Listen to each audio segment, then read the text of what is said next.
What is up, y'all? I am finally working on this drum again. Doing a little drum repair. I got the strainer from Indy, Rogers parts from Drum Factory Direct. I did a couple things so far. We had to drill out these little center pieces that I think broke off from the original lugs that I had on there. It pretty much just got the metal and not much of the drum. Found one of the parts I dropped. We needed that win. Bread and butter lug, where all of the old parts either oxidized or rusted. You know, there's like splinters or like cracking. Little mini screwdriver. We got 2 of 8 done. Nice, this drum is gonna look so freaking good. One of my favorite things about this drum is actually the imperfections. I love to see the sun damage on the drum. I think it looks really cool. Also, now's a great time to remind you, if you haven't liked and subscribed, I would love your support on this video. In a few minutes, you'll hear a full demo of the drum, and let me know in the comments if you would sell or keep this drum. And we're making good progress. This is the original, script logo. So thankful that's still on there, because that just kind of makes the whole drum. Problem solving I had to do was, see how I used white washers on that part? That's for the snare strainer. I was supposed to use those metal washers right there, but instead I used some tension rod ones, and I think it's gonna work just great. The reinforcement ring of the drum was getting in the way of those bigger washers, so I had to use those. So here's what I was having issues with earlier. Great parts, definitely user error. Trying to find a good spacing to just kind of drop them in at. And I realized too, even if I get it in the wrong spot, once I attach it to the drum, I could just loosen the bolts and get it to sit. Sweet, I think that's a good spot. See, there's a little leeway, that's awesome. On the underside, I need to put 2 washers and these tiny little guys that have a little rubber piece right at the end of it. You can get it so far finger tight, but then you need a wrench to do it more. The issue I was having earlier was it just kept falling out.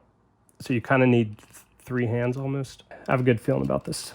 So this is my first time kind of rebuilding a vintage drum, and definitely to this scale. It's starting to look so good. Excuse the mess.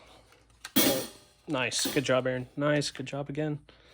Kind of interesting. Maybe they put the script logo on before they did all the other drilling, but now that I'm seeing it, it's kind of funny seeing the butt plate so close to the logo. You think they would put it on maybe this one? Hey Zoe, you're in the shot now. I think that's all she really wanted. I could start doing hoops. I could put the hoops on there, then the tension rods. All right, I don't have a brand new head, but this one's lightly used. The G12, to my knowledge, is a coated, thicker single ply head. We gotta line up the logo with the logo. I should clean these hoops. Cleaned this hoop. Here's a little before and after. The hoops aren't in like horrible shape, just, a little gross. I feel like this one cleaned up even better than the previous one. Sweet. Each step, honestly, is getting me more and more excited. This is so fun. All right, let's put some tension rods on this thing. And seriously, this isn't an ad, but check out Drum Factory Direct if you have any drum projects or want to get some great deals. Of course, got to get the bottom head to line up with the logo, right? And this drum has been dead for a long time. Noise. It's the original snare wires. So I'm gonna try my best to install these and let's see how it works. Oh, okay, there's our first sign that I probably could have installed it a little better. See how far over this is. They're like, yeah, I think it's pretty easy to see it on camera, but the opening there, this should probably be over like ½ inch. let's try it out. We're just doing this for fun, right? You know, I'd like to get this drum up to sounding killer, but if it takes a while, that's okay. I don't know. Maybe these aren't the original wires for this drum because I think you can see across. There's a good amount of gap.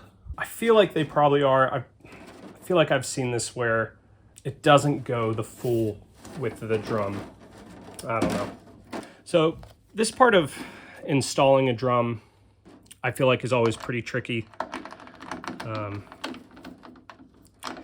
Because you want it to be tight so that you can install it and that when you do the other side, it doesn't pull out, but you don't want to overdo it.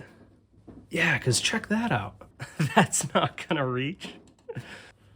Pure sound wires. These span more of the distance of the drum. When I installed this, and I think I did a good job, I tried to give it enough room because I knew the hoop was gonna come down like a 1/2 inch. So I think that's in a good spot. The butt plate, I could probably adjust.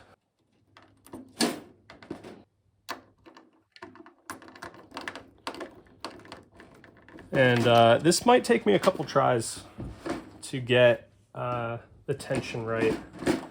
I'm gonna loosen the tension on the strainer over here. So righty-tighty, lefty-loosey, so that the tension that I put on the wires will be the lowest amount of tension that the wires will hold.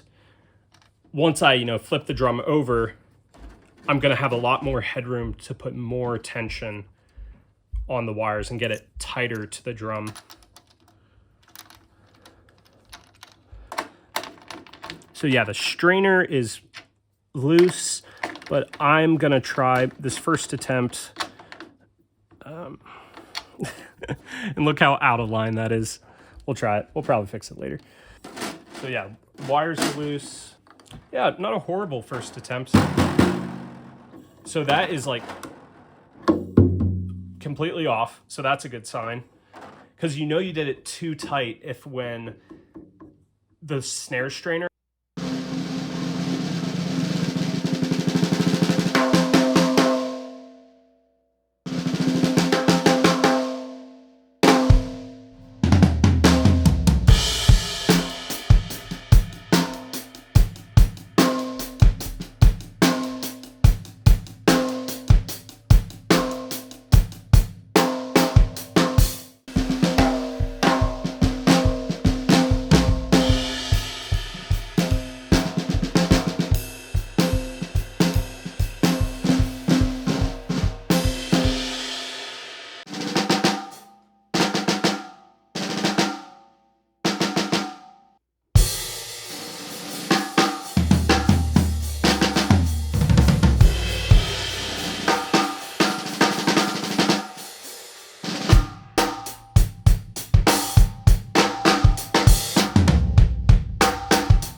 Alright, here are some final thoughts. I had so much fun making this drum. This isn't one of those drums that I would say is versatile, and that's okay. I really enjoyed playing this drum at high and cranked tunings. The drum just wants to resonate and sing, and the rim shot especially was so fun to play.